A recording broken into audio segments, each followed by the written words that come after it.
अस्सलामुअलैकुम वरहमतुल्लाहि वबरकातुहू। बिस्मिल्लाहिर्रहमानिर्रहीम।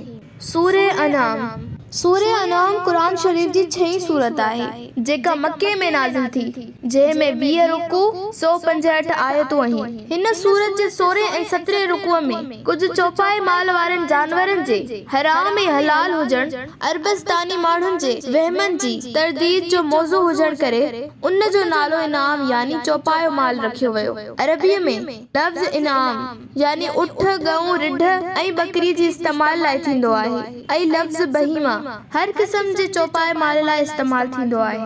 हज़रत इब्ने अब्बास रज़ी अल्लाह ताला अन्हा जी रवायत आहे त ये सॼी सूरत हिक ई वक़्त मक्के में नाज़िल थी हुई। हज़रत माज़ बिन जबल जे चाचे जी धीअ बीबी अस्मा जो चवण हो त जॾहिं इहा सूरत नबी करीम सल्लल्लाहु अलैहि वसल्लम जिन ते नाज़िल थी रही हुई त उन वक़्त पाण सगोरा उठ मादीअ ते सवार हुआ जंहिंजी नाकेली संदसि हथ में हुई ऐं वज़न जे करे उठ जो हाल अहिड़ो थी वियो हो जो लॻे पियो त उन जूं हॾियूं टुटी पवंदियूं। इहा बि रवायत आहे त जंहिं राति इहा सूरत नाज़िल थी हुई उन ई राति नबी करीम सल्लल्लाहु अलैहि वसल्लम जिन उन खे कलम बंद करायो हुयो। मज़मूननि मां मालूम थिए थो त उन सूरत जे नाज़िल थियण वारो ज़मानो मक्के दौर जो आख़िर वारो ज़मानो हुयो। बीबी अस्मा अंसार हुई ऐं हिजरत बाद मुसलमान थी हुई। मुमकिन आहे त अक़ीदत में मक्के आई हुजे। मक्के दौर जी आख़िरी साल खां अॻु यसरफ वारनि सां एतिरो ताल्लुक़ मुमकिन न हुयो जो हिक औरत मक्के अची हाज़िर थिए। उन में ईमान जा अहम जुज़ा यानी तौहीद जे अक़ीदे, क़यामत जे ॾींहुं ऐं सज़ा ऐं जज़ा जो बयान आहे। ज़मीन ऐं आसमान में कुदरत इलाहीअ जा जेके करिश्मा नज़र अचनि था उन्हनि ॾांहुं इंसान खे मुतवजा कयो वियो आहे ऐं क़दीम क़ौमुनि जी सरगुज़श्त बयान करे नेकीअ ऐं बदीअ जा नतीजा वाज़े कया विया आहिनि। उन खां सवाइ हिन सूरत में हलाल ऐं हराम शयुनि जो तफ़सील बयान थियल आहे ऐं चौपाइनि मुतालिक़ मुशरिकनि जा जेके वहम वसवसा हुआ उन्हनि जी मज़म्मत कई वई आहे। उन्हीअ करे हिन सूरत खे सूरे अनाम चयो वेंदो आहे। हर हमद सना तमाम तारीफ़ ऐं शुक्र अल्लाह खे ई जुगाए जंहिं आसमाननि ऐं ज़मीन खे ख़लक़ियो ऐं ऊंधायूं ऐं नूर यानी सोझरो या रोशनी पैदा कया आहिनि। पोइ बि उहे माण्हू जिन कुफ्र कयो आहे ऐं हक़ जी दावत खां मञण खां इनकार कयो आहे से अहिड़ा अंधा आहिनि जो रोशनीअ ऐं ऊंधाईअ में फ़र्क़ नथा सम्झनि ऐं ॿियनि खे पंहिंजे रब बराबर कनि था। उहो ई आहे जंहिं अव्हां खे मिटीअ मां पैदा कयो, पोइ अजल जो वक़्तु यानी हर शख़्स जी हयाती पूरी थियण या मौत जो वक़्तु मुक़रर कयाईं ऐं हिक ॿी मुद्दत या वक़्तु बि वटसि मुक़रर आहे यानी क़यामत जे ॾींहं जी हाज़िरी। पोइ बि अव्हीं शक था करियो ऐं उहो ई हिक अल्लाह आसमाननि में बि आहे त ज़मीन में बि उहो तव्हां जूं सभु गुझियूं ऐं पधरियूं ॻाल्हियूं ॼाणे थो ऐं जेके कुझु अव्हां करियो था उन खे बि ॼाणे थो। पर अफ़सोस माण्हुनि जो हाल उहो आहे जो सदन रब जी निशानियुनि मां का बि निशानी अहिड़ी न आहे जो सदन आॾो आई हुजे ऐं हुननि उन खां मुंहुं न मोड़ियो हुजे। तहक़ीक़ उन्हनि त उन हक़ यानी क़ुरान खे बि कूड़ो कयो जेको वटिन आयो आहे। पोइ जंहिं ते हू चिथरो कनि था उन ई जे न मञण जो जल्द ई खेनि ख़बरूं पहुचंदियूं यानी जल्दी ई अंजाम जो पतो पइजी वेंदुनि। छा हुननि न ॾिठो आहे त खाइनि अॻ सां केतिरियूं ई क़ौमूं या उम्मतियूं तबाह करे चुका आहियूं। उन्हनि खे ज़मीन में असां अहिड़ी कुवत या इक़्तिदार ऐं ताक़त ॾिनी हुई जहिड़ी अव्हां खे न ॾिनी आहे। मथिन आसमान मां लगातार मींहं वसायासूं ऐं संदन हेठियां यानी ज़मीन जे अंदरि वहंदड़ नहरूं जारी कयूंसूं। पोइ हुननि नेमतुनि जो क़दुरु न कयो त असां पंहिंजी सुन्नत या मुक़रर कानून मुताबिक़ संदन गुनाहनि सबबा खेनि हलाक कयोसूं ऐं उन्हनि खां पोइ ॿियनि क़ौमुनि खे पैदा कयोसूं। ए पैगंबर सल्लल्लाहु अलैहि वसल्लम जे करे असां तुंहिंजे मथां कागज़ जी शक्ल में किताब नाज़िल कयूं हा ऐं उहे माण्हू उन खे पंहिंजनि हथनि सां छुअनि हा तॾहिं बि जिन कुफ्र कयो आहे से ज़रूर चवनि हा त ही पधरे जादू खां सवाइ ॿियो कुझु बि न आहे ऐं हीअं चवनि था त हिन रसूल ते फ़रिश्तो या मलाइक छो न लाथो वियो। जेकॾहिं असां मलाइक लायूं हा त कॾो को फ़ैसिलो थी वञे हा ऐं पोइ खेनि का मोहलत न ॾिनी वञे हा ऐं जेकॾहिं असीं मलाइक खे रसूल करे मोकिलियूं बि हा त बि इंसानी सूरत में ई मोकिलियूं हा ऐं खेनि अहिड़े शक शिबे में विझी छॾियूं हा जंहिंमें हू हाणे बि पियल आहिनि यानी जेको शक हू मुहम्मद सल्लल्लाहु अलैहि वसल्लम ते कनि था उहो मलाइक ते बि कनि हा। ए मोहम्मद सल्लल्लाहु अलैहि वसल्लम बेशक तोखां अॻु बि रसूलनि ते ठठोलियूं ऐं चिथरूं कयूं वयूं हुयूं। पोइ मंझाइनि जिन मज़ाक थे उॾाई उन्हनि खे उन ई सज़ा अची घेरियो या अज़ाब पकड़ियो जंहिंजी मज़ाक कंदा हुआ।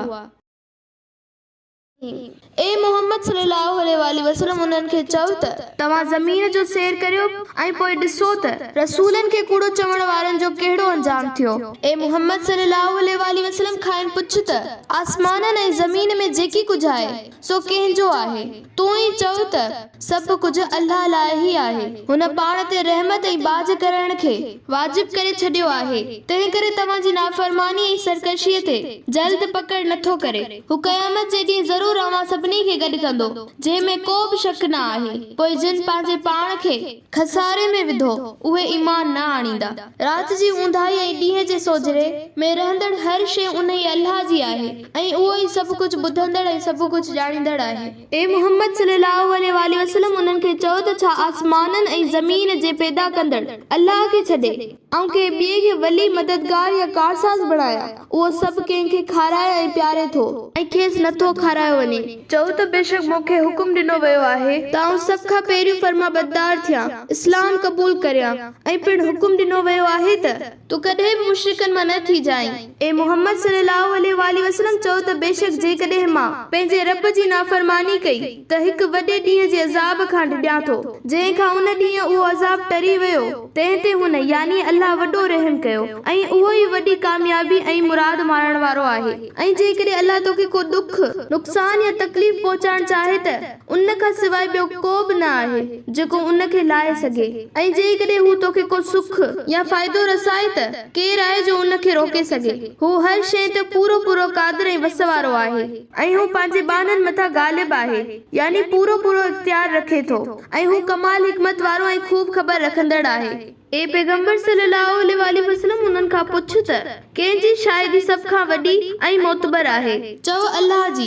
उहो अल्लाह जेको मुंहिंजे ऐं तव्हां जे विच में शाहिद आहे ऐं ही क़ुरान मूं ॾांहुं वही कयो वियो आहे त तव्हां खे ऐं जिन ताईं इहो क़ुरान पहुचे उन्हनि सभिनी खे ख़बरदार करियां। छा तव्हां वाकई अहिड़ी शाहिदी ॾियो था त अल्लाह सां गॾु ॿिया इलाह महबूद आहिनि? चओ त मां हरगिज़ अहिड़ी शाहिदी नथो ॾेई सघां ऐं चओ त यकीनन उहो हिकिड़ो ई बंदगी जे लाइक़ आहे ऐं बेशक आउं उन्हनि खां बेज़ार आहियां जिन खे अवी साण सां शरीक करियो था जिन खे असां किताब ॾिनो आहे से हिन पैगंबर खे ईअं सुञाणीनि था जीअं बिना शक शुबे जे पंहिंजे पुटनि खे सुञाणीनि था। पर जिन पाण खे खसारे में विधो से कॾहिं बि ईमान न आणींदा। बिस्मिल्लाहिर्रहमानिर्रहीम। ऐं उन खां वधीक ॿियो केरु ज़ालिम थी सघे थो जेको अल्लाह ते बहतान लॻाए या उन जी आयतुनि या निशाननि खे कूड़ो करे। बेशक अहिड़ा ज़ालिम फला यानी छुटकारो न पाईंदा। ऐं यादि रखो त जंहिं ॾींहुं असां उन्हनि सभिनी खे गॾु कंदासीं पोइ जिन शिरक कयो हो तिन खां पुछंदासीं त किथे आहिनि उहे अव्हां जा शरीक जिन लाइ अव्हां महबूद हुअण जो गुमान या दावा कंदा हुआ। पोइ उन्हनि खे को बहानो या उज़र न हूंदो सिवाय उन जो चवंदा त अल्लाह जो कसम जेको असांजो पालणहार आहे त असीं मुशरिक न हुआसूं। ए मोहम्मद सल्लल्लाहु अलैहि वसल्लम ॾिस त कीअं न पंहिंजो पाण ते कूड़ ॻाल्हाए वठनि ऐं जेके ठाहींदा हुआ से खाइनि गुम थी वेंदा यानी संदन हथरादो ऐं बातिल ख़ुदा गुम थी वेंदा। ऐं उन्हनि मां के अहिड़ा आहिनि जेके हक़ जो कलाम क़ुरान ॿुधण लाइ तुंहिंजी तरफ़ कन लाइ ॿुधनि था पर संदन ज़िद तअस्सुब सरकशी ऐं मुसलसल मुनकर थियण करे असां संदन दिलनि ते पर्दा विझी छॾिया आहिनि। तंहिं करे हू कुझु बि सम्झी नथा सघनि ऐं संदन कननि में ॻेराइप यानी ॿोड़ाइप आहे ऐं हू खणी सभु निशानी ॾिसंदा त बि उन्हनि ते ईमान न आणींदा। एतिरे क़दुर जो जॾहिं हू तो वटि अचनि था त तो सां बहस या झगड़ो कनि था ऐं जिन कुफ्र कयो आहे से चवनि था त ही क़ुरान त अॻियनि माण्हुनि जे पुराणे दास्तान कहाणियुनि ऐं किस्सनि खां सवाइ ॿियो कुझु बि न आहे ऐं उहे उन क़ुरान खे ॿुधण खां ॿियनि खे बि रोकींदा आहिनि ऐं पाण बि खाइसि परे भॼंदा आहिनि ऐं अहिड़ीअ तरह सवाइ पंहिंजी जान जी ॿिए कंहिंखे हलाल हलाक या जोखे में नथा विझनि ऐं उन ई ॻाल्हि जी खेनि समझ या शऊर बि न आहे। ऐं तूं जेकर खेनि ॾिसी जॾहिं बाहि या दोज़ख ते बिहारिया वेंदा पोइ चवंदा त हाय अरमान, असां जेकर दुनिया में मोटाया वञूं त पंहिंजे रब जी आयतुनि निशाननि खे हरगिज़ कूड़ो न करियूं ऐं ईमान आणण वारनि मां थी वञूं, न बल्कि हिन खां अॻु जेके कुझु लिकाईंदा हुआ सो सभु मथिनि पधरो थी पवंदो। ऐं जेकॾहिं दुनिया ॾांहुं वापसि बि कया वञनि त यकीनन उहे ॿीहर कंदा जेका खेनि झलियो वियो हो। ऐं बेशक उहे पंहिंजे हर कौल ऐं फ़इल में यकीनन कूड़ा आहिनि ऐं चवनि था त असांजी हिन दुनिया जी ज़िंदगी खां सवाइ ॿी का ज़िंदगी न आहे ऐं असां मरण खां पोइ वरी कॾहिं बि न उथारिया वेंदासीं। ऐं जेकर तूं उन्हनि खे उन वक़्तु ॾिसी जॾहिं क़यामत जे ॾींहुं पंहिंजे रब जे अॻियां बिहारिया वेंदा ऐं अल्लाह खेनि फरमाईंदो त छा ही सच न आहे त तव्हां मरी वञण खां पोइ वरी जीअण जो इनकार कंदा हुआ, चवंदा त बराबर असांजे रब जो कसम असां ईअं ई चवंदा हुआसूं। अल्लाह ताला फरमाईंदो त पोइ अज़ाब जो मज़ो चखो, छाकाणि त अवां उन आख़िरत जी ज़िंदगी जा मुनकर हुआ। यकीनन उहे खसारे में पइजी विया जिन मरण खां पोइ पंहिंजे रब जी मुलाक़ात खे कूड़ो समझियो। पोइ जॾहिं मथिन ओचितो ई ओचितो उहा घड़ी अची वेंदी त चवंदा अफ़सोस, असां खां हिन मामले में कहिड़ी न कोताही ऐं वेसलाई थी वई। उन वक़्तु संदन उहा हालत हूंदी जो पंहिंजिन पुठिन ते पंहिंजी बुछड़ाई यानी बुराई ऐं बदियुनि जो बार खयूं बीठा हूंदा। ॾिसो इहो कहिड़ो न बुछड़ो बार आहे जेको हू खणी बीहंदा। ऐं दुनिया जी ज़िंदगी त हिकु खेल ऐं तमाशे खां सवाइ ॿियो कुझु बि न आहे। ऐं मुत्तक़ीन ऐं परहेज़गारनि लाइ त आख़िरत ई सुठो घर आहे जंहिंमें खेनि कयल कमाईअ जो पूरो पूरो बदिलो ॾिनो वेंदो। ऐं ए इंसानो, छा तव्हां एतिरो बि नथा समझो या अकुल खां कम वठो।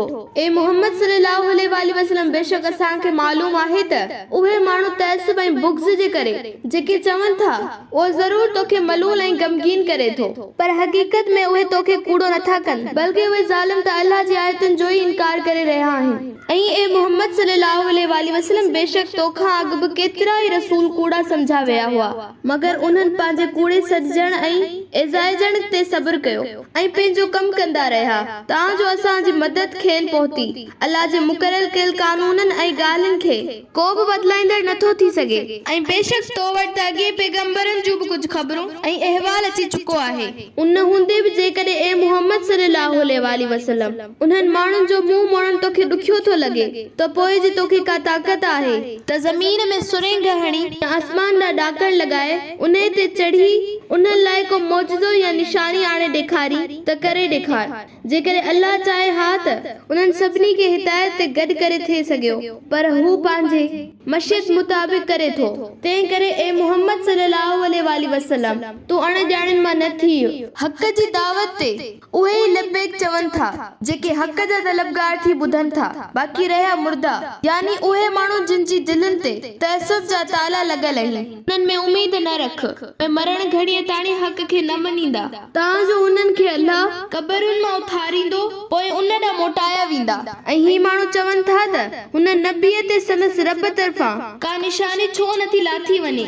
ऐं मोहम्मद सल्लल्लाहु अलैहि वसल्लम खेनि चओ त अल्लाह यकीनन उन्हनि ते क़ादिर पूरी तरह वस वारो आहे त का निशानी लाहे, लेकिन उन्हनि मां अक्सर माण्हू नथा ॼाणनि त क़ादिर मुतअलिक़ जे वस खां का बि शइ ॿाहिरि न आहे। छा हू निशानियूं चाहिनि था? छा रब जी काइनात निशानियुनि सां भरपूर न आहे ऐं नथा ॾिसनि त न को ज़मीन में कोई चुरंदड़ आहे ऐं न कोई पखी आहे जेको पंहिंजे ॿिनि परनि सां उॾामे थो, अगर उहे बि तव्हां जहिड़ी उम्मतियूं आहिनि ऐं तव्हांजे गौर ऐं फिक्र लाइ बस आहिनि। ऐं असां का बि शइ किताब लोहे महफूज़ में लिखण खां न रहाई न ई छॾी आहे।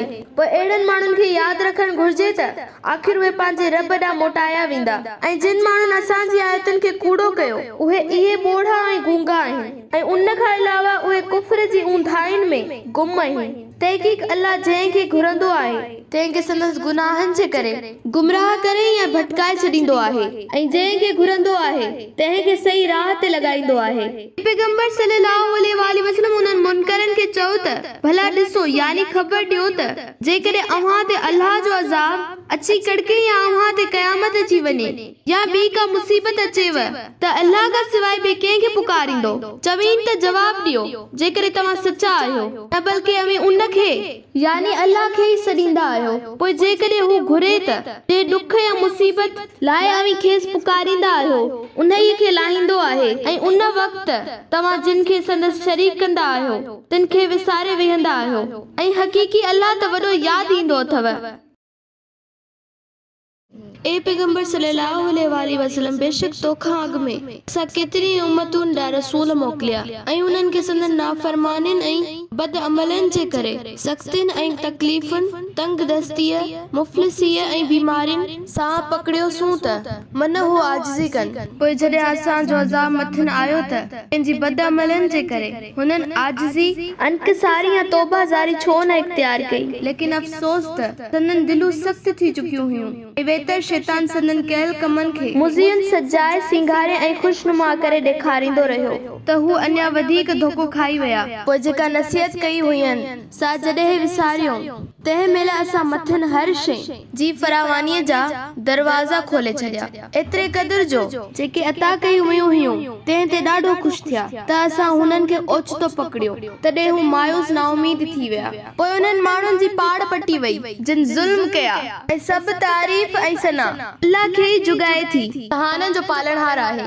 ऐं मोहम्मद सल्लल्लाहु अलैहि वसल्लम उन्हनि खे चओ त ॾिसो, जेकॾहिं अल्लाह अव्हां जे कननि ऐं अव्हां जी अखियुनि खे खसे वठे ऐं तव्हां जी दिलुनि ते मोहर हणी छॾे त अल्लाह खां सवाइ ॿियो कहिड़ो महबूद आहे जो अव्हां खे उहे कुवतूं वापसि वराए ॾिए। ए पैगंबर सल्लल्लाहु अलैहि वसल्लम, ॾिस त असीं कहिड़ी तरह पंहिंजूं निशानियूं या आयतूं वराए बयान करियूं था, पर पोइ बि हू मुंहुं मोड़े पासो करे वञनि था। ए मोहम्मद सल्लल्लाहु अलैहि वसल्लम, उन्हनि खे चओ त कॾहिं तव्हां सोचियो आहे त जेकॾहिं अल्लाह तरफ़ां ओचितो या ज़ाहिर ज़हूर अज़ाब अची अव्हां ते कड़के त ज़ालिमनि माण्हुनि खां सवाइ को ॿियो हलाक कयो वेंदो ऐं असां रसूलनि खे रुॻो उन्हीअ करे मोकिलींदा आहियूं त नेकोकारनि खे ख़ुशख़बरी ॾियनि ऐं गुनाहगारनि खे हिदायत ऐं ख़बरदार कनि। पोइ जंहिं ईमान आंदो, पंहिंजी इस्लाह कई, उन्हनि खे न कोई भउ या खौफ़ आहे ऐं न उहे गमगीन थींदा। ऐं जिन असांजी आयतुनि खे कूड़ो कयो, उन्हनि खे संदन नाफ़रमानीअ सबबान ज़रूर अज़ाब पहुचंदो। ए मोहम्मद सल्लल्लाहु अलैहि वसल्लम, उन्हनि खे चओ त मां अव्हां खे कोन थो चवां त को मूं वटि अल्लाह जा खज़ाना आहिनि ऐं न के आऊं गैब जो इल्म रखां थो, न के अव्हां खे चवां थो त को आऊं मलाइक आहियां। मां त फ़क़त उन वहीअ जी पैरवी कयां थो जेको मूं ते नाज़िल कयो वञे थो। वरी बि मोहम्मद सल्लल्लाहु अलैहि वसल्लम, उन्हनि खे चओ त छा हिकु हक़ जो मुनकर अंधो ऐं ॿियो हक़ जी रोशनी सां नवाज़िल सॼो बराबर थी सघनि था? पोइ छा तव्हां गौर ऐं फ़िक्र नथा करियो? ऐं ए पैगंबर सल्लल्लाहु अलैहि वसल्लम, तू उन्हनि माण्हुनि खे हिन क़ुरान जे ज़रिए ख़बरदार कर त जेके हिन ॻाल्हि खां डिॼनि था त हिकु ॾींहुं खेनि संदन रब जे अॻियां हाज़िर कयो वेंदो ऐं उन महल सवाइ रब जे संदसि को बि साथी, हिमायती ऐं मददगार न हूंदो ऐं न कोई सिफारिशी हूंदो त मन नाफ़रमानी खां बचनि ऐं परहेज़गारी इख्तियार कनि। ए पैगंबर सल्लल्लाहु अलैहि वसल्लम, उन्हनि खे न तड़ यानी पाण खां परे न कर, जेके सुबुह ऐं शाम जो पंहिंजे रब खे ॿाॾाईंदा आहिनि ऐं संदसि रज़ा ऐं ख़ुशनुदगीअ जा तालिब आहिनि। न उन्हनि जी कंहिं शइ जी तो ते का ज़िम्मेवारी यानी अमलनि जो हिसाब या पुछाणो आहे ऐं न वरी तुंहिंजी कंहिं शइ जी उन्हनि ते का जवाबदारी आहे। पोइ बि जेकॾहिं तूं उन्हनि खे परे कयो त ज़्यादती कंदड़नि मां थींदे। ऐं अहिड़ी तरह असां अॻिन क़ौमुनि वांगुरु किन माण्हुनि खे किन सां आज़माइश में विधो आहे, उन लाइ त उहे यानी काफ़िर सरदार तकबर ऐं फूंड में अची हकारत सां चवनि त छा ही उहे आहिनि जिन ते अल्लाह असां सभिनी मंझां चूंडे ईमान जी दौलत जो एहसान कयो या नवाज़ियो आहे। ए काफ़िरो, छा अल्लाह तव्हां खां वधीक पंहिंजे शुक्रगुज़ार बाननि खे नथो ॼाणे? ऐं ए पैगंबर सल्लल्लाहु अलैहि वसल्लम, जॾहिं तो वटि असांजी आयतुनि ते ईमान रखंदड़ मञंदड़ अचनि त खेनि चओ त तव्हां ते सलामती हुजे। तव्हां जे रब पाण ते रहम यानी बाज करण लाज़िम करे छॾियो आहे। यकीनन तव्हां मां जेकॾहिं को ग़लती या नादानी या जहालत सबब बुरो कम करे बीहे थो, उन खां पोइ तौबा ताइब थिए थो ऐं पाण सुधारे थो त बेशक अल्लाह बि बेहद बख़्शणहार ऐं निहायती मेहरबान आहे। ऐं अहिड़ी तरह असीं पंहिंजूं आयतूं खोले बयान कंदा आहियूं जीअं गुनाहगारनि जो रस्तो बिल्कुलु निर्वार थिए ऐं पाण बचाए सघो। ए मोहम्मद सल्लल्लाहु अलैहि वसल्लम हक़ जे मुनकरन खे चओ त तव्हां अल्लाह खां सवाइ जिन खे पुकारियो था उन्हनि जी इबादत खां मूंखे बेशक मना कयो वियो आहे ऐं चओ त आउं अव्हां जी ख़्वाहिशुनि जी पैरवी न कंदुसि ऐं जेकॾहिं मूं ईअं कयो त यकीनन उन वक़्तु आउं गुमराह थी वेंदुसि ऐं हिदायत वारनि मां न हूंदुसि। इहो नबूअत त छा आम इंसान जी फितरत जे बि ऐन खिलाफ़ आहे। ए पैगंबर सल्लल्लाहु अलैहि वसल्लम चओ त बेशक आउं पंहिंजे रब जी तरफ़ां रोशन दलील ते यानी पधरी हुज्जत ऐं हक़ीक़ी हिदायत जी राह ते यकीन सां क़ाइम आहियां ऐं तव्हां उन खे कूड़ो भायो था ऐं जे अज़ाब इलाही जी अव्हां जल्दी करियो था इहो मुंहिंजे वस में न आहे। फ़ैसिले जो समूरो इख्तियार त सिर्फ़ अल्लाह खे ई आहे। जॾहिं वणेसि जीअं वणेसि अव्हां खे अज़ाब में मुब्तला करे उहो ई हक़ सची या सची ॻाल्हि बयान करे थो ऐं उहो ई सभिनी फ़ैसिले कंदड़नि खां बहितरीन फ़ैसिलो कंदड़ आहे। ऐं पिण खेनि चओ त जंहिं अज़ाब जी अव्हां जल्दी करे रहिया आहियो सो जेकॾहिं वाकई मुंहिंजे हथ में हुजे हा त हूंद मुंहिंजे ऐं अव्हां जे विच में फ़ैसिलो थी चुको हुजे हा यानी तव्हां ते अज़ाब नाज़िल थी वञे हा ऐं अल्लाह ज़ालिमनि खे खूब ॼाणींदड़ आहे। उन वटि गैब यानी गुझ जो कुंजियूं आहिनि जिन खे उन्हीअ खां सवाइ ॿियो को बि नथो ॼाणे ऐं जेकी खुशकीअ में ऐं जेकी पाणीअ यानी दरियाहनि ऐं समुंडनि में आहे उहो सभु हू ॼाणे थो। वणनि मां किरंदड़ को बि पन अहिड़ो न आहे जंहिंजी ॼाण खेसि न हुजे ऐं न की ज़मीन जी ऊंदाहिनि तहनि में को अहिड़ो दाणो आहे जंहिंखां हू वाक़िफ़ न हुजे न वरी का अहिड़ी साई ऐं न वरी का सुकी शइ आहे जेका हिकु रोशन पधरी या वाज़े किताब लोहे महफ़ूज़ में लिखियल न हुजे ऐं इहो ई आहे जेको राति जो निंड में ॼण अव्हां ते मौत तारी करे थो ऐं तव्हांजा होश हवास पंहिंजे कब्ज़े में करे थो ऐं जेके कुझु ॾींहं में करियो था सो बि चङी तरह ॼाणे थो ऐं अव्हां खे वरी उन मां उन लाइ उथारे थो त तव्हांजी उमिरि जी मुक़रर मुद्दत पूरी कराई वञे ऐं यादि रखो त उन ई मुक़रर वक़्त खां पोइ अव्हां खे उन ॾांहुं मोटणो आहे ऐं पोइ हू तव्हां खे तव्हांजे कयल अमलनि जी पूरी ख़बर ॾींदो ऐं उहो पंहिंजे बाननि मथां गालिब आहे यानी पूरी कुदरत रखे थो ऐं तव्हां ते निगहबानी करण वारा मलाइक मोकिले थो जेसी ताईं अव्हां मां कंहिंजी मौत जो वक़्तु अचे थो त उन वक़्तु असांजा मोकिलियल मलाइक उन जो साह कढनि था ऐं उन में हू का बि कोताही नथा कनि पोइ सभु पंहिंजे बरहक मौला यानी अल्लाह ॾांहुं मोटाया वेंदा। ख़बरदार फ़ैसिले जा समूरा इख्तियार संदसि ई सुपुर्द आहिनि हुकुम संदसि ई हलंदो ऐं हू सभिनी हिसाब किताब चुकाईंदड़नि खां तेज़ ऐं तिखो तोरींदड़ ऐं हिसाब किताब कंदड़ आहे। उनखे हिसाब किताब चुकाइण में देर नथी लॻे। ए मोहम्मद सल्लल्लाहु अलैहि वसल्लम उन्हनि खां पुछ त अव्हां खे बरनि बयाबाननि ऐं बहरनि जी ऊंदाहिनि मुसीबतुनि ऐं आफ़तुनि मां केरु निजात ऐं छुटकारो ॾींदो आहे। केरु आहे जंहिंखे अहिड़ियुनि मुसीबतुनि में निहायत आजिज़ीअ नेज़ारीअ सां ख़ुफ़िया तौर ॿाॾाईंदा आहियो ऐं चवंदा आहियो त जेकॾहिं हिन आफ़त मां बचायाई त असां ज़रूर शुक्रगुज़ारनि मां थींदासूं। ए मोहम्मद सल्लल्लाहु अलैहि वसल्लम उन्हनि खे चओ त अल्लाह ई अव्हां खे उन खां ऐं हर दुख खां निजात ॾिए थो पर तंहिं हूंदे बि अव्हां वरी ॿियनि खे हिन सां शरीक बणायो था।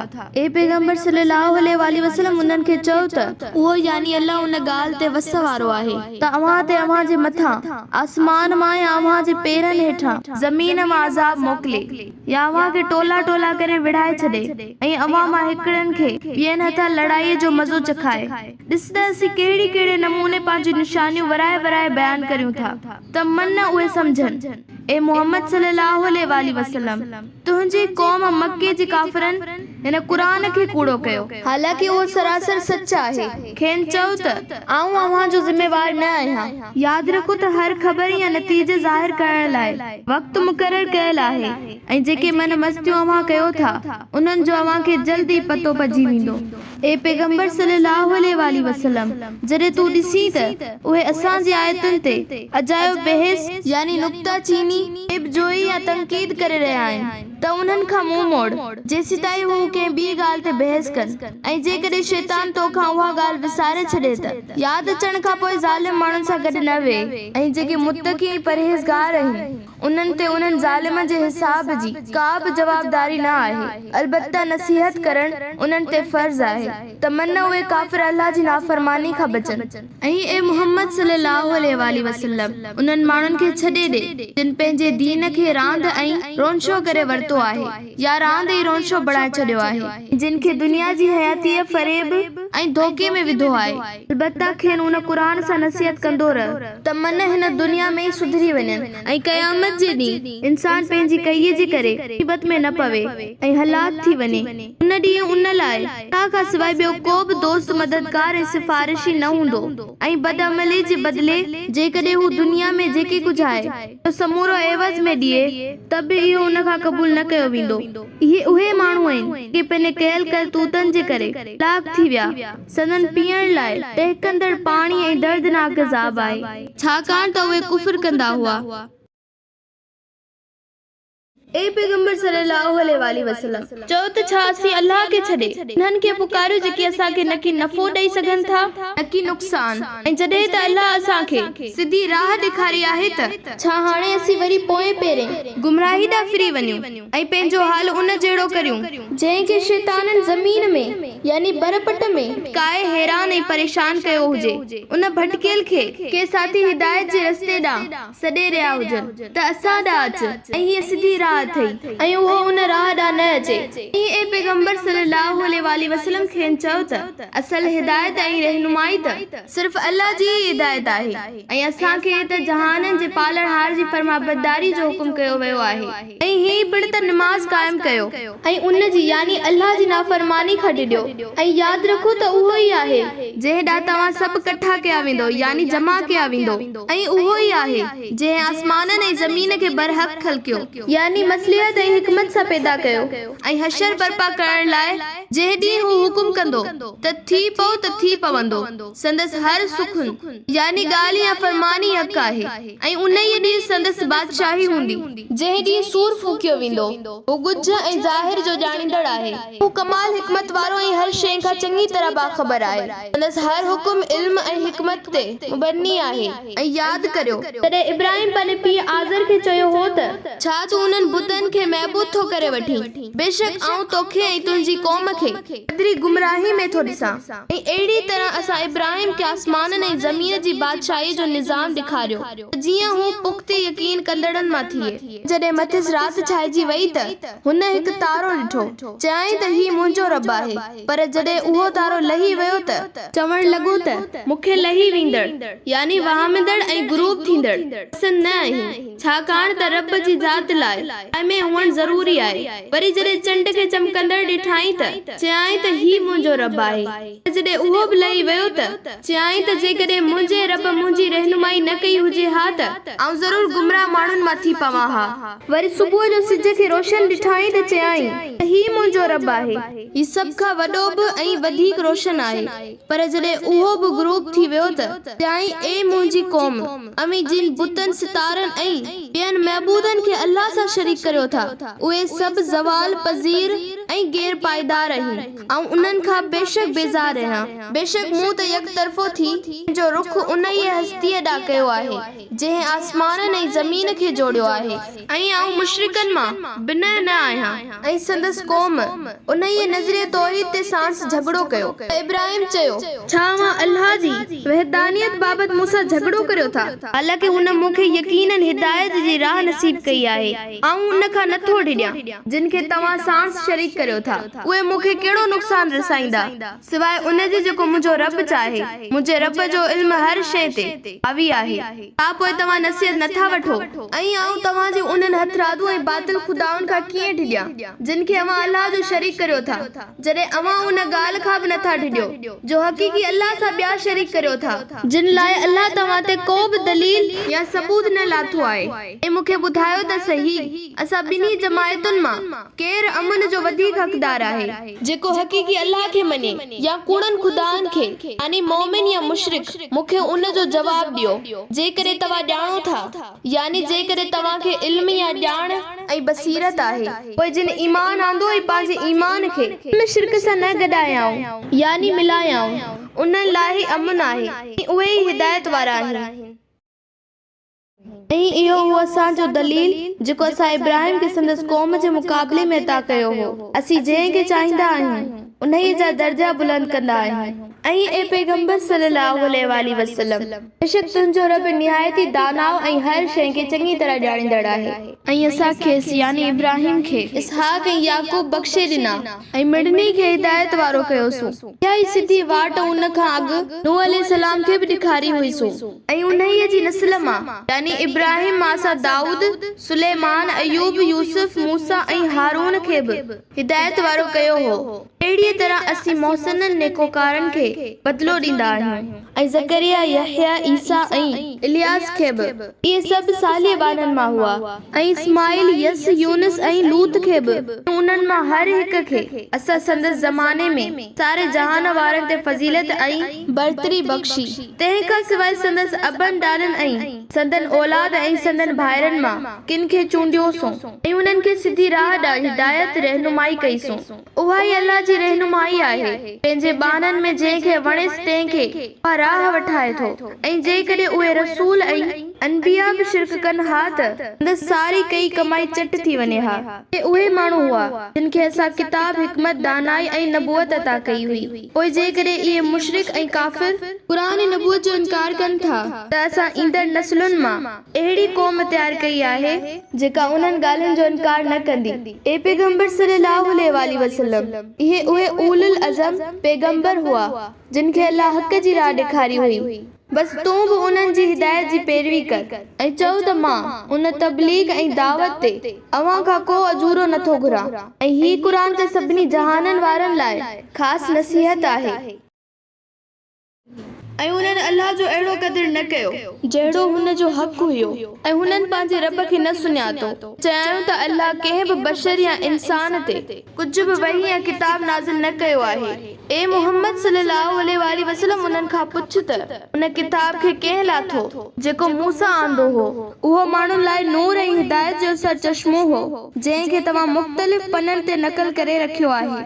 कुझु माण्हुनि जे अॻियां ज़ाहिर करियो था ऐं घणो कुझु लिकायो था ऐं अव्हां खे उन किताब ज़रिए उहो कुझु सेखारियो वियो जो न अवी ऐं न अव्हां जा अबा ॾाॾा ॼाणींदा हुआ।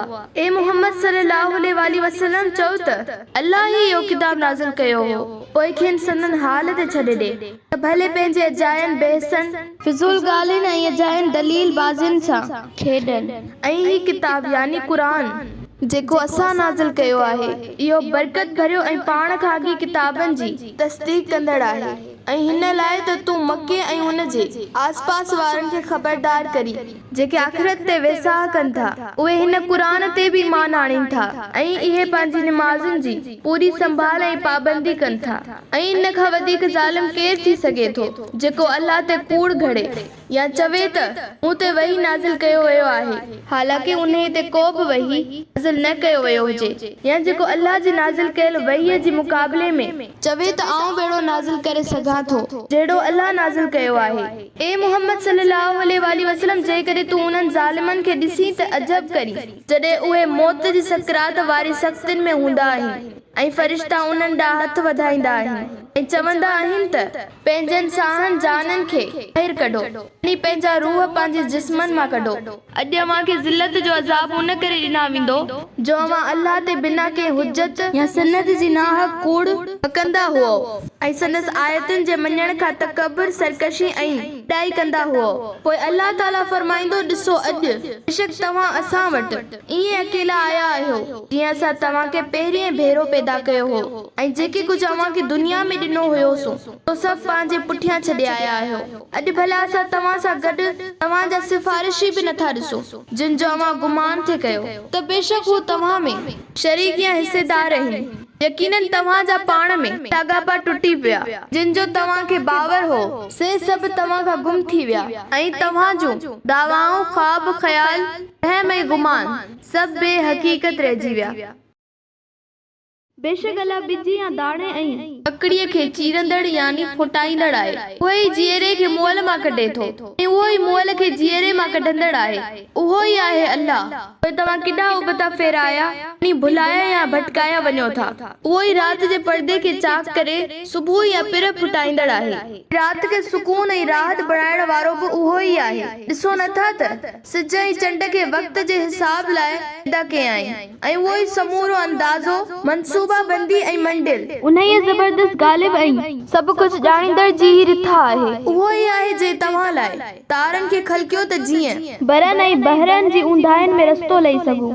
बेशक असां ॼाणण यानी इल्म अकुल ऐं फ़हम वारनि लाइ पंहिंजूं निशानियूं खोले खोले बयान कयूं आहियूं ऐं उहो ई आहे जे तव्हांखे हिकु जीअ यानी हज़रत आदम मां पैदा कयो, पोइ हर हिक लाइ हिकु करार जी जाइ या रहण जो हंधु यानी माउ जो पेट ऐं हिकु सांडिजण जी जाइ यानी क़बर आहे। बेशक असां सम्झ वारनि माण्हुनि लाइ पंहिंजूं निशानियूं साफ़ साफ़ बयान कयूं आहियूं ऐं उहो ई आहे जे आसमान मां पाणी वसायो, पोइ उन मां हर क़िस्म जा सला यानी नबातात पैदा कयासूं, उन मां सावक खे कढियोसूं, पोइ मंझाइसि संगनि में तह थियल दाणा कढूं था। इस तरह खजीअ जी गभ यानी बुक मां झुकियल या लड़कंदड़ फर जा छुगा कढूं था। उन तरह अंगूर ऐं ज़ैतून ऐं ॾाणूअ जा बाग बि आहिनि जिन जो मेवो शक्ल ऐं जाइके में मिलंदड़ जुलंदड़ मुतशाबिया बि आहे, मुख़्तलिफ़ यानी गैर मुतशाबिया बि आहे। ए इंसानो हाणे ज़रा गौर सां उन्हनि वड़नि जे फर खे ॾिसो, जॾहिं फर झलीनई ऐं जॾहिं फर पचाई। बेशक उन में उन ई क़ौम लाइ अल्लाह जी कुदरत जूं निशानियूं आहिनि जेके ईमान आणीनि था। उन हूंदे बि काफ़िरनि जो उहो हाल आहे जो जिन्हनि खे अल्लाह जो शरीक बणाइनि था, हालांकि अल्लाह ई खेनि पैदा कयो आहे ऐं एतिरे ते बस न आहे बल्कि बिना इल्म जे संदसि लाइ यानी अल्लाह लाइ पुट ऐं धीअरूं ठाहियूं अथनि। हू उन्हनि वस्फ़ुनि खां पाक ऐं मथाऊं आहे जेके ही माण्हू बयान कनि था।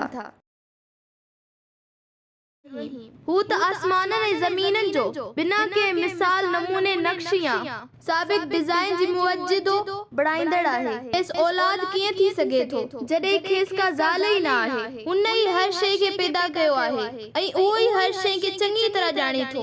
उहो ई अल्लाह तव्हांजो पालणहार आहे, उन ई खां सवाइ ॿियो को बि बंदगी जे लाइक़ न आहे। हू हर शइ जो पैदा कंदड़ आहे, तंहिं करे संदसि इबादत करियो ऐं हू हर शइ ते निगहबान ऐं हर शइ जी सार संभाल लहंदड़ आहे। अखियूं इंसान या तमाम मखलूक जी कुवत बसारत या निगाहूं उनखे ॾिसी नथियूं सघनि, पर हू निगाहुनि खे ॾिसी रहियो आहे ऐं हू तमाम बारीक बीन ऐं निहायत चङी तरह बाख़बर आहे। बेशक तव्हांजे रब खां तव्हां वटि अखियूं खोले छॾींदड़ रोशन दलील अची चुका आहिनि। पोइ जंहिं ॾिठो पंहिंजे अखियुनि खां कम वरितो सम्झ ऐं परोड़ कयाई त पंहिंजे लाइ कयाई ऐं जेको एतिरियूं वाज़े ऐं खुलियल निशानियूं हूंदे बि अंधो थियो त उनजो वबाल थसी आहे। ऐं आउं मुहम्मद सल्लल्लाहु अलैहि वसल्लम तव्हां ते को बि निगहबान न आहियां। अहिड़ी तरह सां पंहिंजनि आयतुनि खे वरी वरी मुख़्तलिफ़ ऐं सुहिणे नमूने सां बयान करियूं था त उहे काफ़िर ईअं न चवनि त तूं किथां पढ़ी आयो आहीं, यानी असां हक़ ऐं हक़ीक़तुनि खे एतिरो कुझु बयान कयो आहे जो का बि कमी न छॾी अथऊं ऐं कंहिं लाइ का हुज्जत ई बाक़ी न रही आहे। ऐं उन लाइ बि त असां उनखे यानी दीन इस्लाम खे उन्हनि माण्हुनि लाइ बयान करियूं जेके ॼाणीनि था। ए मुहम्मद सल्लल्लाहु अलैहि वसल्लम तूं सिर्फ़ उन्हीअ जी पैरवी कर जेको वही तुंहिंजे रब जे तरफ़ां तो ॾांहुं कयो वञे थो। हुन अल्लाह खां सवाइ ॿियो को बि बंदगी जो लाइक़ न आहे ऐं उन्हनि मुशरिकनि खां मुंहुं मोड़े छॾ। ऐं जेकॾहिं अल्लाह घुरे हा त हू ईअं करे थी सघियो जो हू शिरक न कनि हा। ऐं असां तोखे उन्हनि ते न की निगहबान मुक़रर कयो आहे न की उन्हनि जी ज़िम्मेवारी तुंहिंजे हवाले आहे ऐं न वरी को तूं मथिन दारूगो या वकील आहीं। ए ईमान वारो उहे मुशरिक अल्लाह खां सवाइ जिन खे पुकारिन था उन्हनि खे गारियो न ॾियो मता हू बिना के सोच समझ जे दुश्मनी जे करे अवां जे हक़ीक़ी अल्लाह खे घटि वधि ॻाल्हाई। अहिड़ी तरह असां हर हिकु क़ौम जे अमलनि खे सिंगारियो आहे, आख़िर उन्हनि खे संदसि रब ॾांहुं मोटणो आहे। पोइ अल्लाह उन्हनि खे ख़बर ॾींदो जेके कुझु हू कंदा रहंदा हुआ। ऐं ही माण्हू अल्लाह जा ॾाढा कसम खणंदा आहिनि कॾहिं वटिन का निशानी आई त हू ज़रूर उन ते ईमान आणींदा। मुहम्मद सल्लल्लाहु अलैहि वसल्लम उन्हनि खे चओ त निशानियूं त सिर्फ़ अल्लाह वटि ई आहिनि। ऐं ए मुसलमानो तव्हांखे कहिड़ी ख़बर त जेकॾहिं वाक़ई खणी उहे मौजज़ा या अल्लाह जो के निशानियूं वटनि अचनि त बि हू ईमान न आणींदा। ऐं असीं संदनि दिलनि ऐं निगाहनि खे ईअं फिराए छॾींदासूं जीअं हुननि पहिरें भेरे उन ते यानी क़ुरान ते ईमान न आंदो हो तीअं अॻिते बि ईमान न आणींदा ऐं खेनि संदसि सरकशीअ में अकुल जा अंधा करे हैरान परेशान ऐं भटकंदड़ छॾे ॾींदासूं। ऐं जेकॾहिं वाकई असीं उन्हनि ॾांहुं फ़रिश्ता बि लायूं हा ऐं मुर्दा क़बरुनि मां उथी बि उन्हनि सां ॻाल्हाइनि हा, उन्हनि वटि सभु शयूं आम्हूं साम्हूं आणियूं हा त बि उहे ईमान न आणीनि हा सवाइ उनजे जो अल्लाह चाहे। पर उन्हनि मां घणा जहालत यानी बेवकूफ़ी ऐं बेसमझीअ जूं ॻाल्हियूं कनि था। ए पैगंबर सल्लल्लाहु अलैहि वसल्लम अहिड़ीअ तरह सां शैतान सिफ़त यानी शरीर ऐं सरकश इंसाननि ऐं जिन्हनि खे हर नबीअ जो दुश्मन बणायो आहे, जेके धोखे ॾियण लाइ हिक ॿिए जे मन में धुतारींदड़ ॻाल्हियूं वसवसा विझनि था। जेकॾहिं तुंहिंजो रब घुरे हा त उहो ईअं न कनि हा।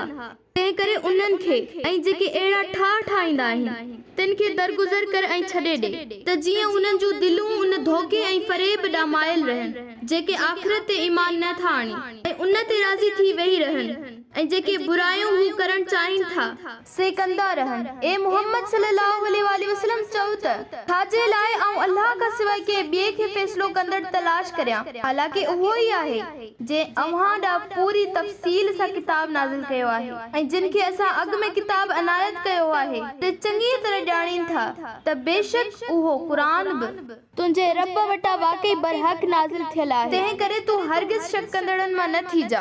ए मोहम्मद सल्लल्लाहु अलैहि वसल्लम तुंहिंजे रब जो सुखुन कौल कानून ऐं हुकुम सचाई अदल ऐं इंसाफ़ में पूरो ऐं कमाल खे पहुतल आहे ऐं संदसि सुखुननि खे को मटाईंदड़ यानी तब्दील नथो करे सघे। संदसि हर ॻाल्हि कम या हुकुम अटल आहे ऐं हू सभु कुझु ॿुधंदड़ ऐं सभु कुझु ॼाणींदड़ आहे।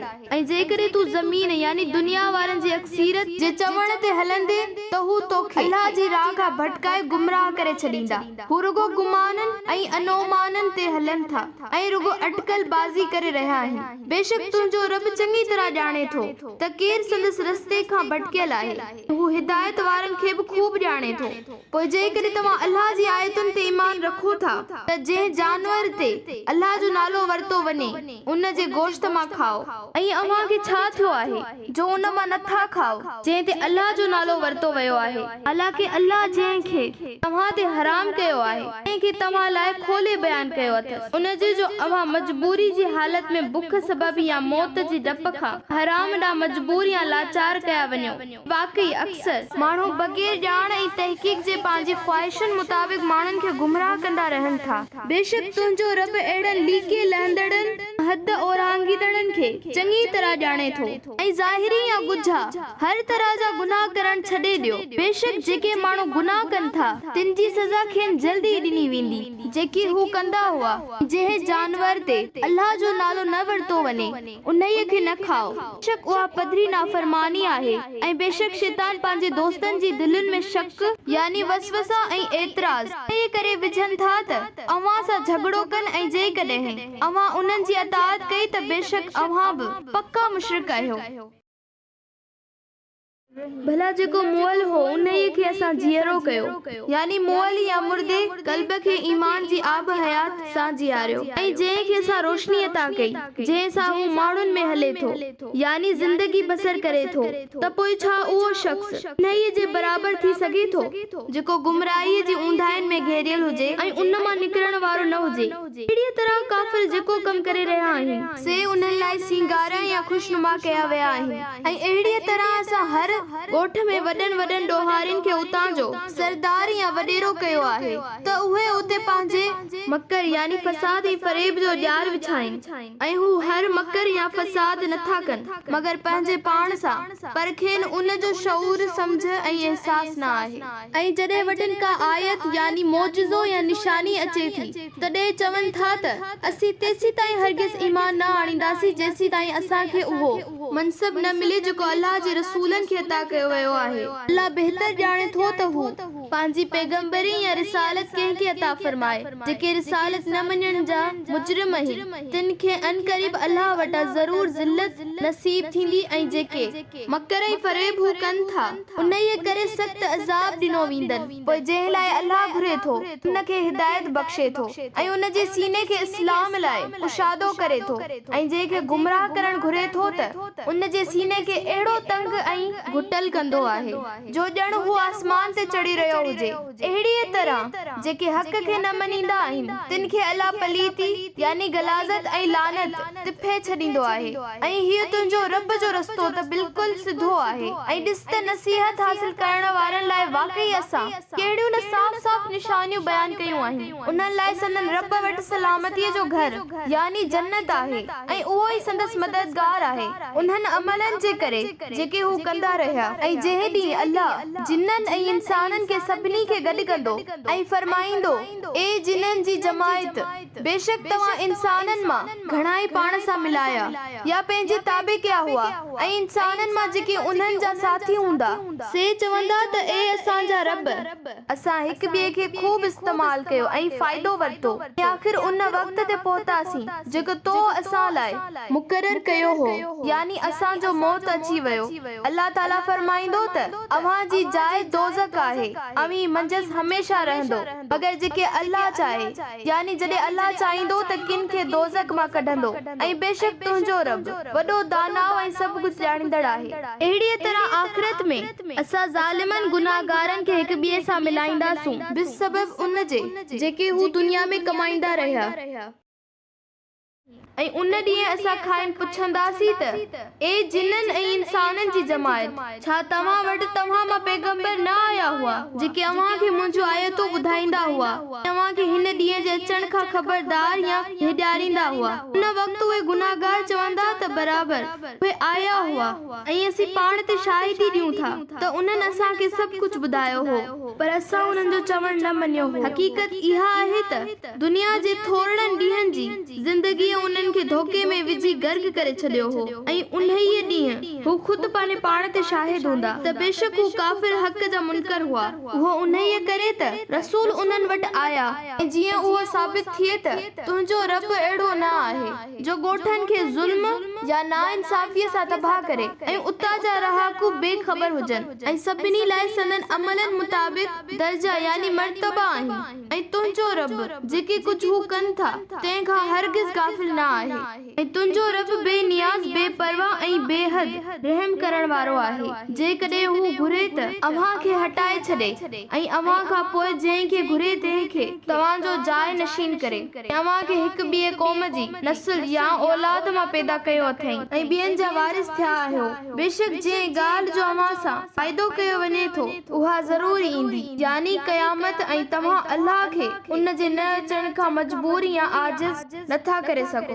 ए मोहम्मद सल्लल्लाहु अलैहि वसल्लम तू चओ ए मुंहिंजी क़ौम अव्हां पंहिंजी जाइ ते अमल कंदा रहो आऊं बि पंहिंजी जाइ ते अमल कंदड़ आहियां पोइ अव्हां खे जल्दी ख़बर पइजी वेंदी त कंहिंजे लाइ आख़िरत जो घर आहे यानी कंहिंजी थी आक़िबत चङी थिए। बेशक हीअ ॻाल्हि यकीनी आहे त ज़ालिम कामयाब न थींदा ऐं हिननि अल्लाह जी पैदा कयल पोख ऐं चौपाए माल मां अल्लाह लाइ हिकु हिस्सो मुक़रर कयो आहे ऐं पंहिंजे गुमान मुताबिक़ चवंदा आहिनि त ही अल्लाह लाइ आहे ऐं ही असांजे महबूदनि लाइ पोइ जेको हिस्सो हू पंहिंजे शरीकनि लाइ मुक़रर कनि था उहो त अॻु में ई हराम आहे सो अल्लाह खे त पहुचे ई कोन थो ऐं जेको अल्लाह लाइ आहे सो हिराए फिराए करे पंहिंजे महबूदनि ॾांहुं मोकिलीनि था तंहिं करे संदन शरीक कयल भाङे भाई वारनि खे पहुचे थो यानी अल्लाह वारे हिस्से में बि बेईमानी कनि था उन करे उन्हनि जो उहो बि क़बूल नथो थिए।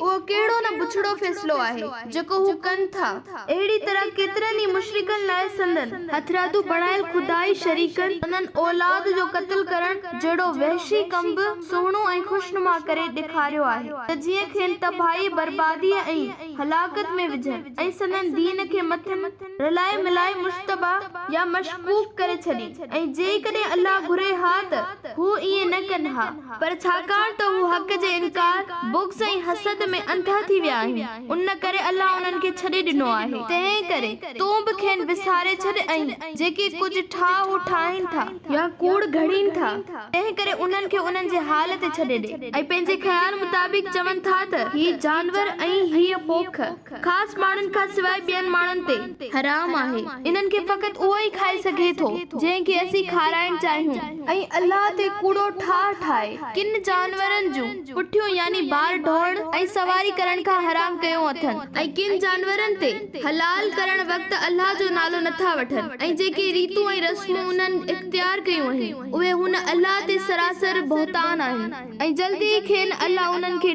ठाहिण जो बदिलो ऐं सज़ा ॾींदो। ऐं अहिड़ी तरह इहो बि चवनि था त जेके उन्हनि जानवरनि जे पेट में आहे उहो फ़क़ति असांजे मर्दनि लाइ आहे ऐं इहो असांजी औरतुनि ते हराम आहे जेकॾहिं इहो फर मोल हूंदो त इहो सभु मर्द ऐं औरतूं उन में शरीक आहिनि। अल्लाह जल्दी खेनि अहिड़ी बेबुनियाद ॻाल्हियुनि जी सज़ा ॾींदो। बेशक उहो वॾो दानाओ ऐं हर शइ खे हर हंध हर वक़्तु चङी तरह ॼाणींदड़ आहे। उन्हीअ में को बि शक न आहे त जिन पंहिंजे औलाद खे बेवकूफ़ीअ ऐं अणॼाणाईअ जे करे क़त्ल कयो आहे उहे वॾे खसारे वारा थिया ऐं जिन अल्लाह जे ॾिनल रिस्क खे अल्लाह ते कूड़ मणींदे हराम कयो उहे यकीनन गुमराह थी चुका ऐं हिदायत वारा ई न थिया। ऐं उहो अल्लाह ई आहे जंहिं छितनि वारा मनहनि या छपरनि ते चढ़ंदड़ वलियूं वण या अंगूर जा बाग ऐं बिना छितनि या छपरनि जे तरह तरह जा बाग पैदा कया ऐं खजूं ऐं पोखूं जिन जा मेवा खाइण में मुख़्तलिफ़ क़िस्मनि जा आहिनि पैदा कया आहिनि ऐं ज़ैतून ऐं ॾाढ़ूं बि जेके हिक ॿिए सां मिलंदड़ मुतशाबिहा ऐं जुदा जुदा क़िस्म जा यानी गैर मुतशाबिहा पिण पैदा कया आहिनि। जॾहिं उहे फर ॾियनि त उन्हनि जे मेवे मां खाओ ऐं लाबारे वक़्तु अल्लाह जो हक़ यानी ज़कात ऐं सदको अदा करियो ऐं अजायो इसराफ़ ऐं फिज़ूल ख़र्ची करे न विञायो। यकीनन अल्लाह इसराफ़ कंदड़ खे पसंदि नथो करे। उहो ई अल्लाह जे तव्हां लाइ चौपाइन मां के बार खाइण वारो जानवर ऐं कुझु ज़मीन सां गॾल जानवर यानी नंढड़े कद वारा जानवर जेके सवारी या बार खाइण जे कम न अचनि जीअं बकरी वग़ैरह पैदा कया ऐं अल्लाह अव्हां खे जेको हलाल रिस्क ॾिनो आहे उन मां खाओ ऐं शैतान जे नक्शे कदम ते न हलो। बेशक उहो ई तव्हांजो पधरो दुश्मन आहे। ॾिसो अल्लाह जानवर 8 क़िस्मनि जा जोड़ा नर ऐं मादी मां पैदा कया आहिनि। 2 नर ऐं मादी रिढनि मां, नर ऐं मादी बकरियुनि मां। ए मोहम्मद सल्लल्लाहु अलैहि वसल्लम उन्हनि खां पुछ त अल्लाह ॿिन्ही क़िस्मनि जे जानवरनि मां नर हराम कया आहिनि या मादियूं उहे फर जिन खे ॿिन्ही मादियुनि जे पेटनि यानी रहमनि या भेरड़ियुनि पेटियो या संभालियो आहे। चईं त जेकॾहिं तव्हां सचा आहियो त मूंखे इल्म जी रोशनीअ में दलील या सनद सां ख़बर ॾियो। ऐं अहिड़ी तरह उठनि मां 2 नर ऐं मादी ऐं गऊनि मां 2 नर ऐं मादी पोइ वरी खाइनि पुछ त भला अल्लाह 2 नर हराम कया आहिनि 2 मादियूं या बचड़ा जिन खे ॿिन्ही पेटनि यानी रहमनि या भेरड़ियुनि लपेटियो या संभालियो आहे खाइनि पिण पुछ त छा अल्लाह जॾहिं उहे हुकुम ॾिना तॾहिं अमी रूबरू मौजूद हुआ। मतलब ही आहे त अल्लाह अव्हां सां सिधो संग कोन ॻाल्हायो आहे ऐं नबीअ बि अव्हां खे अहिड़ो हुकुम कोन ॾिनो आहे त तव्हां हराम ऐं हलाल जी बेगी छो मचाई आहे। पोइ उन खां वधीक ज़ालिम केरु थी सघे थो जेको बिना इल्म जे माण्हुनि खे गुमराह करण लाइ अल्लाह ते पूरा ठाह ठाहे। बेशक अल्लाह ज़ालिमनि खे हिदायत न कंदो आहे।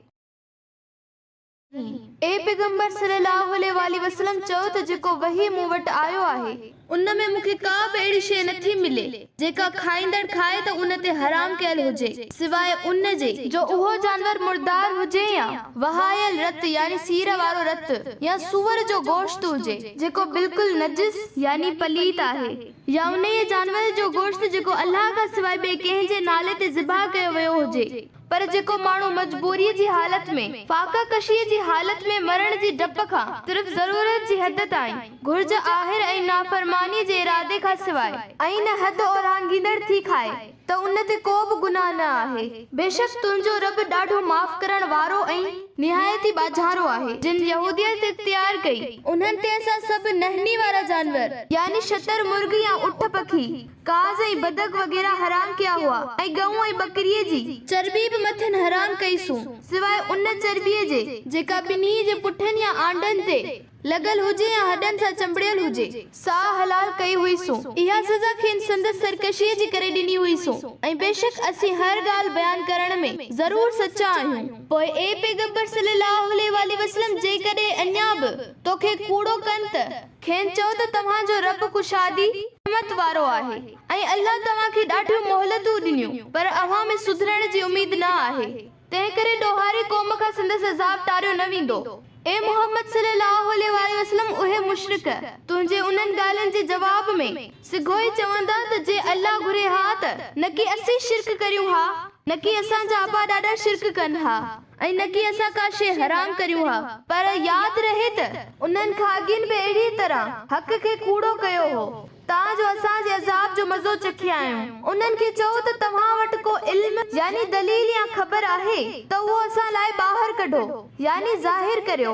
अमी रुगो गुमान वहम ऐं अनुमान ते हलो था ऐं रुगो धुका आणो था ऐं अटकल बाज़ी करियो था। ए पैगंबर सल्लल्लाहु अलैहि वसल्लम चयो त पोइ अल्लाह जी हुज्जत ई दिल में समाइजी वींदड़ गालिब मुहक्किम मज़बूत ऐं कमाल आहे। जेकॾहिं हू घुरे हा त ज़रूर अवां सभिनी खे हिदायत करे हा। ए पैगंबर सल्लल्लाहु अलैहि वसल्लम खेनि चयो त पंहिंजा शाहिद आणियो जेके गवाही ॾीन त बेशक अल्लाह हिन शइ खे हराम कयो आहे। पोइ जेकॾहिं हू शाहिदी ॾीन बि त बि तूं उन्हनि सां शामिल थी अहिड़ी गवाही न ॾिजां ऐं तूं उन्हनि जी ख्वाहिशुनि जी ताबेदारी न कर जिन असांजी आयतुनि खे कूड़ो कयो ऐं जेके आख़िरत ते ईमान नथा रखनि ऐं उहे पंहिंजे रब सां ॿियनि खे बराबर कनि था। ऐं ए पैगंबर सल्लल्लाहु अलैहि वसल्लम खेनि चयो त अचो अव्हां खे पढ़ी ॿुधायां त तव्हांजे रब तव्हां ते छा छा हराम कयो आहे। हिन रुकूअ में अल्लाह ताला इंसाननि जे लाइ पंहिंजा 10 हुक्म ॾिना आहिनि जेके बयान करियूं था। ही तव्हीं कंहिं बि शइ खे उन सां संदसि ज़ात ऐं सिफ़ात में शरीक न करियो ऐं माउ पीउ सां चङाई ऐं नेकी करियो यानी माउ पीउ सां सुहिणो सुलूक न करणु अव्हां ते हराम कयो वियो आहे ऐं अवी सुञाई जे ख़ौफ़ खां पंहिंजे औलाद खे क़त्ल न करियो। असी अव्हां खे बि ऐं ख़ासि उन्हनि खे बि रिज़्क़ ॾियूं था ऐं फहाश बेहयाई जे कमनि खे वेझा न वञो ख़्वाह उहे पधरा हुजनि या लिकियल न कि के जीअं या माण्हूअ खे नाहक क़त्ल करियो जंहिंजो मारणु शरई कानून ऐं अदल जे तक़ाज़ा खां सवाइ अल्लाह हराम कयो हुजे। इहे उहे ॻाल्हियूं आहिनि जिन लाइ अल्लाह अव्हां खे वसियत करे थो त मना अव्हां अकुल खां कमु वठो ऐं यतीम जे माल खे वेझा बि न वञो सवाइ अहिड़ीअ तरह जे जेको चङो हुजे यानी यतीम जे माल मां अहिड़ी तरह ख़र्च करियो जो उन में वाधारो थिए ऐं जंहिं में हुन लाइ भलाई ऐं तव्हांजी बेगर्ज़ी नेक नियती रोशन ऐं अयान हुजे जो अव्हां ते को बि एतिराज़ ऐं शक न करे जेसी ताईं हू बालिग या जवानी खे पहुचे ऐं पंहिंजे माल जी हिफ़ाज़त करे सघे ऐं माप ऐं तौर में पूरो पूरो अदल इंसाफ़ करियो। असां कंहिं बि माण्हूअ खे संदसि ताक़त या वस खां वधीक तकलीफ़ नथा ॾियूं ऐं जॾहिं ॻाल्हायो त इंसाफ़ सां ॻाल्हायो पोइ खणी मामिलो अव्हां जे अज़ीज़ मिट माइट जो छो न हुजे यानी हक़ खे हक़ तोड़े उहो ख़ुदि तव्हांजे या तव्हांजे अज़ीज़नि जे ख़िलाफ़ छो न हुजे ऐं अल्लाह सां कयल वाइदे खे पूरो करियो। अल्लाह इंसाननि सां कयल वाइदा जिन ते अल्लाह जो कसम खणो उहे पूरा करियो। इहे आहिनि उहे ॻाल्हियूं जिन जी अल्लाह अव्हां खे वसियत कई आहे त मन अव्हां नसीहत पिरायो ऐं बेशक उहो बि चईनि त उहो ई मुंहिंजो सिधो रस्तो आहे तंहिं करे उन ते हलो ऐं ॿियनि रस्तनि ते न हलो छाकाणि त उहे अव्हां खे संदसि हक़ीक़ी राह खां रुलाए यानी थेड़े या जुदा जुदा फ़िरका करे छॾींदा। इहा अव्हां खे वसियत थी कजे त मना अव्हां नाफ़रमानी खां बचो ऐं डिॼो ऐं परहेज़गारी इख्तियार कयो। पोइ असां मूसा अलैहिस्सलाम खे हिकु ई वक़्तु सॼो किताब ॾिनो त जेको नेकोकार हुजे उन ते पंहिंजूं मुकमल नेमतूं करियूं ऐं उन में हर शइ जो तफ़सील ऐं सरासर हिदायत ऐं रहमत हुई त मन उहे यहूदी पंहिंजे रब सां मुलाक़ात ते ईमान आणी। ऐं ही किताब यानी कुरान बि जंहिंखे असां लाथो आहे सो बरकत भरियो आहे तंहिं करे उन जी पैरवी करियो ऐं तक़वा इख्तियार कयो अल्लाह जी नाफ़रमानीअ खां बचो त मन अव्हां ते रहम कयो वञे। ए अरब में रहण वारो ही किताब कुरान बि उन करे लाथो वियो आहे त जीअं अव्हां इहो चई न सघो त किताब त असां खां अॻिन ॿिनि जमायतुनि यानी यहूदीन ऐं नसारनि ते नाज़िल कयो वियो हो ऐं बेशक असीं त उन्हनि जी तालीम पढ़ण पढ़ाइण खां बेख़बर हुआ या चओ त जेकॾहिं वाक़ई असां ते किताब नाज़िल थिए हा त असां उन्हनि खां वधीक हिदायत वारा थियूं हा। सो बेशक तव्हां वटि बि तव्हांजे रब तरफ़ां खुली हुजत वारो हिकु रोशन दलील हिदायत ऐं रहमत बि अची चुकी आहे। पोइ ॿुधायो त उन खां वधीक केरु ज़ालिम थी सघे थो जेको अल्लाह जे आयतुनि खे कूड़ो चवे ऐं उन्हनि खां मुंहुं मोड़े ऐं जेके असांजी आयतुनि खां मुंहुं मोड़ींदड़ आहिनि असीं अनक़रीब उन्हनि खे संदन मुंहुं मोड़ण जे करे जल्दी बुछड़ो अज़ाब ॾींदासूं। छा उहे माण्हू उन ॻाल्हि जा मुंतज़िर आहिनि त वटि मलाइक अचनि या तुंहिंजो रब खुदि अचे या तुंहिंजे रब जूं के ख़ासि निशानियूं ज़ाहिर थियनि। जेकॾहिं उहे उन ई सरकशीअ ते क़ाइम रहिया त पोइ उन्हनि खे यादि रखणु खपे त जंहिं ॾींहुं तुंहिंजे रब जूं के ख़ासि निशानियूं ज़ाहिर थींदियूं यानी क़यामत अचण वारी हूंदी त पोइ कंहिं बि अहिड़े माण्हूअ खे संदसि ईमान को बि फ़ाइदो न ॾींदो जंहिं अॻु में ईमान न आंदो या जंहिं पंहिंजे ईमान जी हालत में नेकी न कमाई। अहिड़े माण्हूअ जो उन वक़्तु ईमान आण संदस लाइ नफ़ई बख्श न हूंदो। तंहिं करे ए मोहम्मद सल्लल्लाहु अलैहि वसल्लम खेनि चयो त हाणे तव्हां बि इंतज़ार कयो ऐं बेशक असीं बि इंतज़ार करियूं था त हक़ ते केरु आहे ऐं निजात कंहिंजी थी थिए। बेशक जिन पंहिंजे दीन में तफ़रीक़ो विधो यानी दीन खे टुकड़ा टुकड़ा कयूं ऐं टोला टोला या मुख़्तलिफ़ गिरोह या फ़िरका थी विया, उन्हनि सां तुंहिंजो ए मोहम्मद सल्लल्लाहु अलैहि वसल्लम को बि वास्तो न आहे। बेशक उन्हनि जो मामलो अल्लाह जे हवाले आहे। पोइ जेके कुझु कंदा रहिया आहिनि तंहिंजी खेनि चङी तरह सुधरींदो। ऐं यादि रखो त जेको अल्लाह जे हुज़ूर में नेकी खणी ईंदो उनखे अहिड़ियूं 10 नेकियूं मिलंदियूं यानी 10 सवाब मिलंदो। ऐं जेको पुछड़ाई करे ईंदो उनखे ओतिरी ई सज़ा मिलंदी ऐं मथे ज़ुल्म न कयो वेंदो। ए पैगंबर सल्लल्लाहु अलैहि वसल्लम चओ त बेशक मुंहिंजो रबी मूंखे सिधी राह ॾांहुं हिदायत नसीब कई आहे जेको बिल्कुलु सही ऐं आला दीन आहे ऐं जंहिं में का बि डिंगाई या फेर न आहे। ऐं उहो ई इब्राहिम जो तरीक़ो आहे कि उहो यकसो ऐं हिकु तरफ़ो हुयो ऐं हू हरगिज़ मुशरिकनि मां न हो। ऐं ए मोहम्मद सल्लल्लाहु अलैहि वसल्लम चओ त बेशक मुंहिंजी निमाज़ ऐं मुंहिंजी कुर्बानी ऐं मुंहिंजी इबादत मुंहिंजो जीअण ऐं मुंहिंजो मरण सभु कुझु अल्लाह लाइ ई आहे जेको जहाननि जो रब आहे, उन जो को बि शरीक न आहे। ऐं मूंखे इहो यानी तौहीद जो हुकुम कयो वियो आहे ऐं आउं सभ खां पहिरियों फरमाबरदार यानी सिर नवाइण वारो आहियां। ए मोहम्मद सल्लल्लाहु अलैहि वसल्लम उन्हनि खे चओ छा आउं अल्लाह खां सवाइ को ॿियो रब ॻोल्हियां? हालांकि हू हर हिकु शइ जो रब आहे। हर शख़्स जेको कुझु कमाए थो तंहिंजो वबाल मथस ई आहे। को बि ॿार खणंदड़ कंहिं ॿिए जो ॿार न खणंदो। ऐं यादि रखो त अव्हांखे पंहिंजे रब ॾांहुं मोटणो आहे। ऐं अव्हीं जिन ॻाल्हियुनि में इख्तिलाफ़ यानी झगड़ो या बहस करियो था तिन जी हक़ीक़त जी अव्हांखे ख़बर ॾींदो। उहो ई आहे जे अव्हांखे ज़मीन में पंहिंजो ख़लीफ़ो या नाइब बणायो ऐं तव्हां मां हिकिड़नि खे ॿियनि खां बुलंद दर्जा अता कयाईं त जेके कुझु अव्हांखे बख़्शो या अता कयो अथसि उन में अव्हांखे आज़माए। बेशक तुंहिंजो रब सज़ा ॾियण में बि तेज़ आहे ऐं यकीनन हू बेहद बख़्शणहार ऐं निहायती बाझारो बि आहे।